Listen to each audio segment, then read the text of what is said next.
Hey guys, and welcome back to another YouTube video. In this video we're going through the next three videos we'll be going through the last three games for the round one of the AFLW season. This game in particular is the Brisbane versus Richmond game, in which Richmond ran over the top of Brisbane in the end. They came from behind.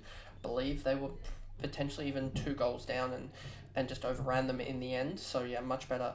I guess a really good performance from from Richmond, to overcome the likes of Brisbane, being down, wait for it here, at one point being down, I believe, somewhere close to 18 points and then coming back and winning here.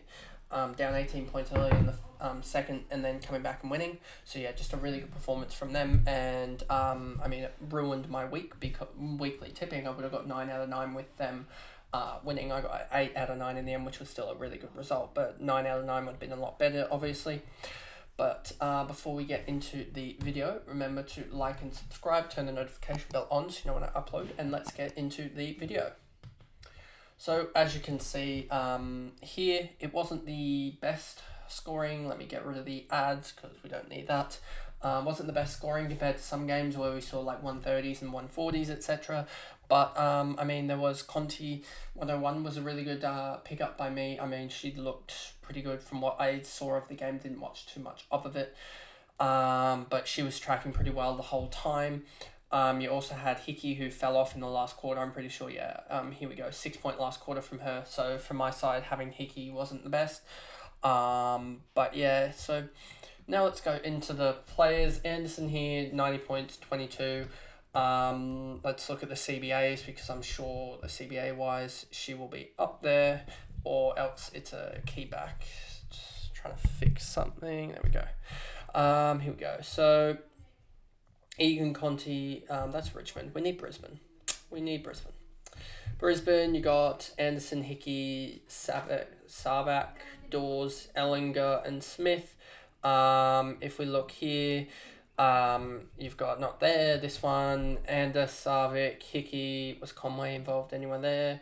Conway was not, so let's look at what Conway was.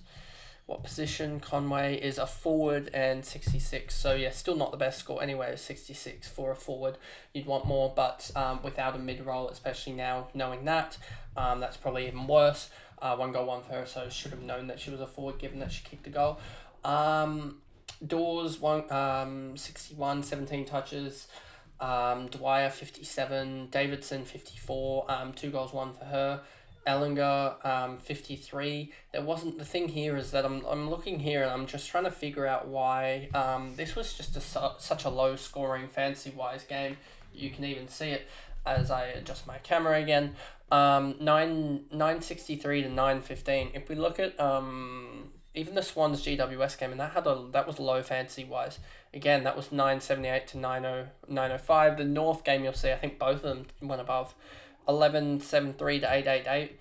Hawthorn versus Essendon, another probably lower end one, 1000 to 1000. Geelong Western Bulldogs, 1400 to 1050. There was a couple of low scoring games on the Sunday here, fantasy wise, both in the 3 o'clock slot here. So yeah, just a really weird scoring game. Savic, 13 tackles, was absolutely huge, and that's where she got a lot of her points. But yeah, no one really starred for Brisbane here, and probably a reason why they didn't win it in the end. And then for Richmond, Conti there doing her job with 26 touches and a goal, got herself the ton, which seems to be an over premium type score in this environment at the moment. Then you got Egan here, 65. Conti, if she doesn't do much, is probably going to be used in latter rounds to get up to like Prasparkas and something like that in the last couple, as I do think there is midfield growth for me, as looking here with my current side. Conti and Bonici is probably going to be the one that first goes out of the midfielders once I get the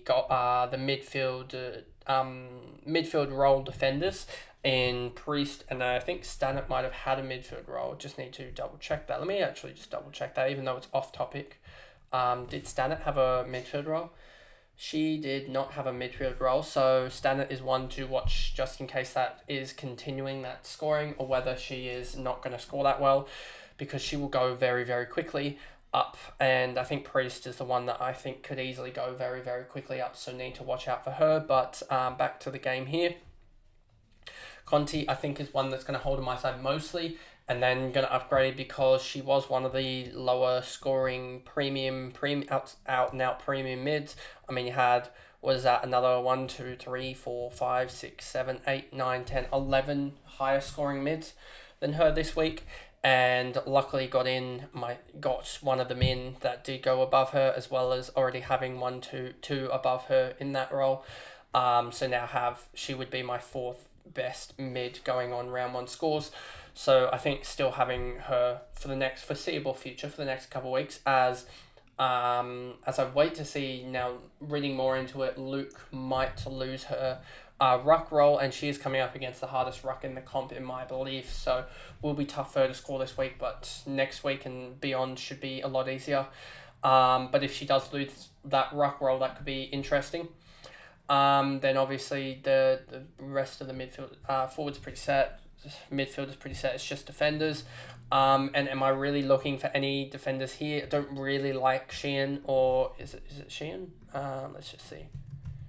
Don't really like Sheehan, to be honest, as a defender at the moment, but she could improve in week 2, in round 2, and really get that, I guess, favourability up, but I think it's going to be a pass at the moment. And don't really like Seymour as a ruckman either, because she, I think, is a little bit overpriced, and I think there's just better value in Morfitt at the moment, considering Morfitt only played, if we look at the thing, she only played 79% time on ground, and she could have easily had 80-90% time on ground, which I think you will see her have 5-10% more time on ground, and 5-10% more is, if we look at that, would correlate to another 10-12 points in total. And she does have an easier matchup against Geelong, which in Hoare, so she should do well there. So I think she's on for another massive score, especially if it is wet. It could be wet conditions, and that could help Moffat as well a lot more. So yeah, that pretty much is the video. There isn't much to talk about. This game was sort of a, I didn't watch it terribly much because I was watching the other game that was on at the same time, the Swans GWS game. That, as well as the fact that these girls didn't score too much, so there isn't ones that I'm really looking at thinking, oh, I can get a advantage here with a underpriced deal. As well as Conti is, it says, potentially injured. I'm guessing player injured on the bench, so something to watch out with Conti here. Let me just see. I will quickly look that up to see if there's any injury concerns. Let's just see. Lay's injured. I don't know. Let me just see. There isn't any news about it that I can see. Ankle injury, it seems like.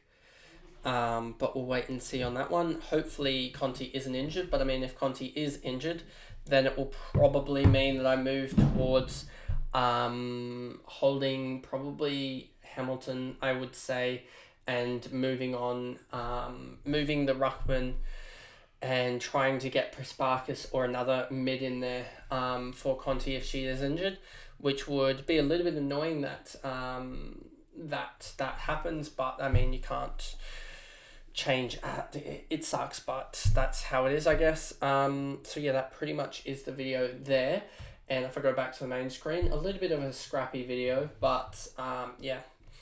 Hopefully Conti isn't injured, because that would ruin a little bit, but that's the video, and I'll see you guys in the next one. Thanks guys, goodbye.